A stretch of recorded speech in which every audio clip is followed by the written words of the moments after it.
भाइयों, आज हम बात करने वाले हैं पिस्ता की खेती कैसे करें। आपने पिस्ता खूब खाया होगा और देखा भी होगा। आज हम बताएंगे इसकी खेती के बारे में। अगर जो किसान भाई इसकी खेती करना चाहते हैं तो कैसे करेंगे, इस वीडियो के मैं आपको फुल जानकारी देने वाला हूं। अगर आप पिस्ता की खेती करने की इच्छुक हैं, मूड बना लिया है, तो कुछ खेती आप कर सकते हैं ट्राई के लिए। तो पूरा प्रोसेस है, मैं आपको इसका फुल प्रोसेस इस वीडियो में बताने जा रहा हूँ। वीडियो को लास्ट तक देखें, फुल वीडियो। तो पिस्ता एक महंगा जो फल है, पोषक तत्वों से भरपूर मेवा है, जिसकी खेती मुख्य रूप से ईरान, अमेरिका, तुर्की और अफ़गानिस्तान में ज़्यादातर इसमें की जाती है। अगर इन देशों में सबसे ज़्यादा जो पिस्ता है, सबसे ज़्यादा यहाँ पे किया जाता है और सबसे ज़्यादा उगाया यहीं पे जाता है। भारत में इसकी खेती राजस्थान, जम्मू कश्मीर और हिमाचल प्रदेश और उत्तराखंड के कुछ राज्यों में यहाँ पे की जाती है। भारत के जो कुछ राज्य वहाँ पे की जाती है, जैसे मैंने आपको नाम बताया है। इसके लिए जलवायु जैसे कि शुष्क और ठंडे क्षेत्रों में सबसे ज़्यादा ये की जाती है। तो सबसे ज़्यादा जो पिस्ता की खेती की जाती है, उसके लिए मेंटेनेंस रहना पड़ता है टेम्परेचर। अगर आप टेम्परेचर इसका सही होगा तो आपके यहाँ पर भी हो जाएगी। तो अगर आपका टेम्परेचर ज़्यादा गर्म है या माइनस में है तो अपने अकॉर्डिंग देख लें कि आप किस राज्य से वीडियो देख रहे हैं। अगर उस तरह का टेम्परेचर आपके यहाँ है जिस तरह का मैं बता रहा हूँ, तो आपके यहाँ भी खेती कर सकते हैं। तो इसके लिए अगर ना भी कर सकते हो तो इन्फॉर्मेशन के लिए भी आप इस वीडियो को देख सकते हैं, ताकि आपको इसकी जानकारी मिल जाए। पिस्ते की खेती के लिए जलवायु, पिस्ता की खेती ठंडी शुष्क जलवायु में की जाती है। इसे गर्मियों में 35 से 40 सेल्सियस और सर्दियों में 5 से 7 सेल्सियस तक की आवश्यकता होती है। इसे कम वर्षा वाले 300-400 मिमी क्षेत्रों में उगाया जाता है। हालांकि यहाँ पे वर्षा सबसे कम रहती है और टेम्परेचर ज़्यादा रहता है, वहाँ पर इस खेती को किया जा सकता है। पिस्ते को गर्मियों में ज़्यादा तेज धूप में और सर्दियों में हल्की ठंड पसंद होती है, और लंबे शुष्क मौसम और सर्दियों में हल्की ठंड फलों को गुणवत्ता बढ़ाती है। तो जलवायु की मैंने आपको बात बता दी है। और मिट्टी के बारे में अगर हम बात करें तो मिट्टी पिस्ता की खेती के लिए हल्की दोमट या बालुई दोमट मिट्टी सबसे अच्छी रहती है। अच्छी जल निकासी वाली मिट्टी में यह अच्छी तरह बढ़ता है। मिट्टी का पीएचपी का मान बात करें तो 7 से लेके 8 के बीच होना चाहिए, तब ये खेती यहाँ पे अच्छे से हो पाएगी। और यहाँ पे इम्पोर्टेंट बात यह है कि इस खेती के अंदर ज़्यादा पानी की आवश्यकता नहीं होती है। 3 नंबर पे अगर हम बात करेंगे पिस्ते की खेती के लिए पौधा तैयार करना कैसे होता है, इसका पौधा और किस तरह से पौधा हम लगाएंगे, क्या रहता है बीज का सिस्टम, तो इसके बारे में हम आपको आगे बताने वाले हैं।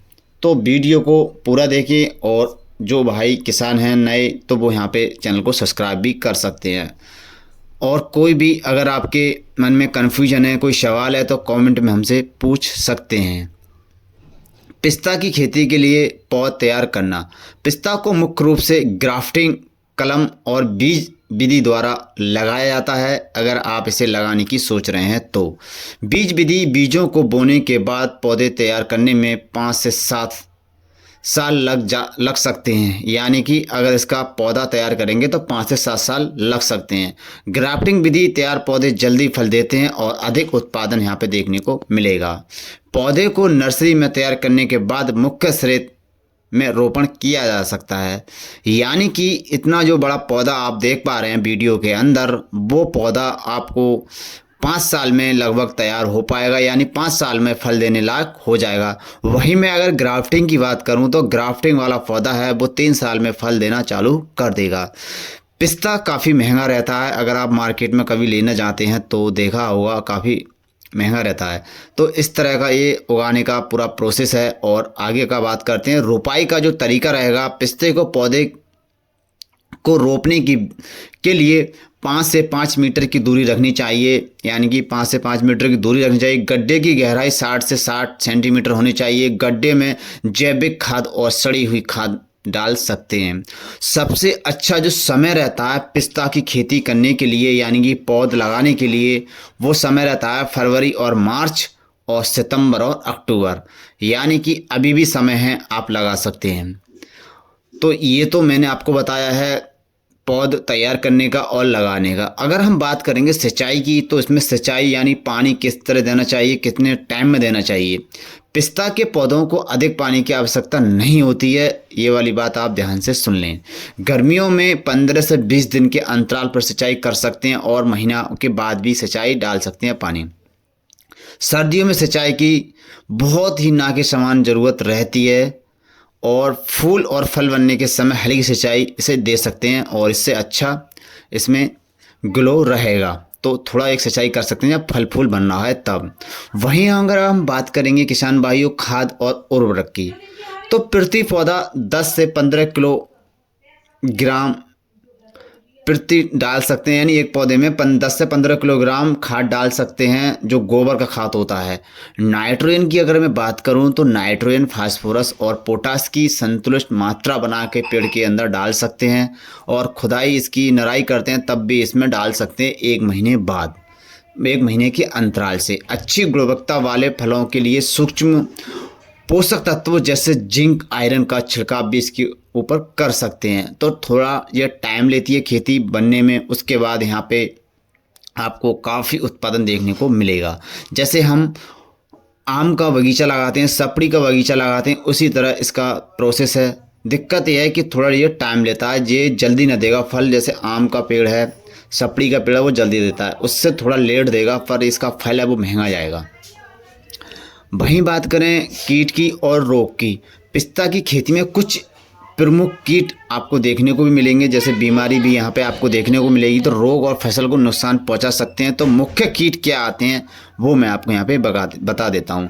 एफिड और मिलीवॉग, नीम तेल, यानी कि 2 जो कीट हैं वो आएंगे, एफिड और मिलीवॉग। यहाँ पे नीम तेल जैविक कीटनाशकों का छिड़काव कर सकते हैं और फलों की मक्खी प्रभावित वाले फलों को नष्ट करें और जैविक उपाय अपनाएं। मुख्य रोग की अगर हम बात करें तो यहाँ पे सबसे ज़्यादा देखने को मिलेगा जड़ सड़न। खेत में जल निकासी की व्यवस्था होनी चाहिए तो ये रोग देखने को नहीं मिलेगा। फंगल देखने को मिलेगा, तो उसमें कॉपर सल्फेट डाल सकते हैं, इसका छिड़काव भी कर सकते हैं। पिस्ता की तुड़ाई और उपज, यानी कि तुड़ाई कैसे करनी चाहिए और कैसा इसका उपज। तो पिस्ता के पौधे 7 से 8 साल में फल देना शुरू करते हैं, जब ज़्यादा उत्पादन देते हैं तब। स्टार्टिंग ये 4 से, जो ग्राफ्टिंग वाला तो 3 साल के अंदर देना चालू कर देगा और अगर नॉर्मल लगाते हो तो 5 साल में देना चालू करता है। एक पौधे से 8 से 12 किलो तक उपज मिल सकती है। फलों की तुड़ाई अगस्त से अक्टूबर के बीच की जाती है। तुड़ाई के बाद फलों को अच्छी तरह से सुखाकर बाजार में बेचा जा सकता है। वहीं अगर मैं बात करूं तो किलोग्राम के हिसाब से, तो उत्पादन तो ये मान लो 10 किलो दे रहा है एक पेड़, तो इसका कम दूरी पे पेड़ लगा सकते हैं। ऐसा नहीं है कि इसमें ज़्यादा दूरी पर अगर पेड़ लगाओगे तो नुकसान देखने को मिलेगा, अगर कम दूरी पे लगाओगे तो ज़्यादा उत्पादन देखने को मिलेगा। तो उसी हिसाब से बाज़ार में बिक्री का मुनाफा। पिस्ता की मांग भारत और अंतर्राष्ट्रीय बाज़ार में बहुत अधिक रहती है क्योंकि ये बहुत ही कम उत्पादन देने वाला फल है। अच्छी गुणवत्ता वाला पिस्ता 1500 से 25 रुपये प्रति किलोग्राम बिकता है, यानी कि अच्छा जो बढ़िया है देखने में। तो वहीं अगर हम बात करेंगे तो एक पेड़ कितने, मान लो 10 किलो का एवरेज ले लो तो 20,000 रुपये का एक पेड़ लगभग यहाँ पे बैठने वाला है। अगर हम 2,000 के हिसाब से अगर यहाँ पे लपेटेंगे तो ये 1 हेक्टेयर में लगभग 10 टन तक उत्पादन यहाँ पे संभव रहता है। 10 टन बहुत होता है और ये आपको बहुत ही लेवल तक लेके जाएगा उत्पादन के मामले में। तो अगर आप इसकी खेती लगाने की सोच रहे हैं और लगाने का आपका मूड है तो पिस्ता की खेती कर सकते हैं, बहुत ही अच्छा आपको उत्पादन देखने को मिलेगा। और यह बिक्री के मामले में तो आप टेंशन ही न लें क्योंकि हर जगह ये पंसारी की दुकान होती है, यहाँ पे मेवा मिश्री बिकता है, वहाँ पे आराम से सेल हो जाएगा बड़े अच्छे, वो भी घर से ही उठ जाएगा माल क्योंकि इसका डिमांड ज़्यादा रहती है। तो आप इसे लगाने की सोच रहे हैं तो बड़े आराम से लगा सकते हैं किसान भाइयों। आज की वीडियो में इतना ही और इसकी नेक्स्ट वीडियो अगले पार्ट में लेके आएंगे।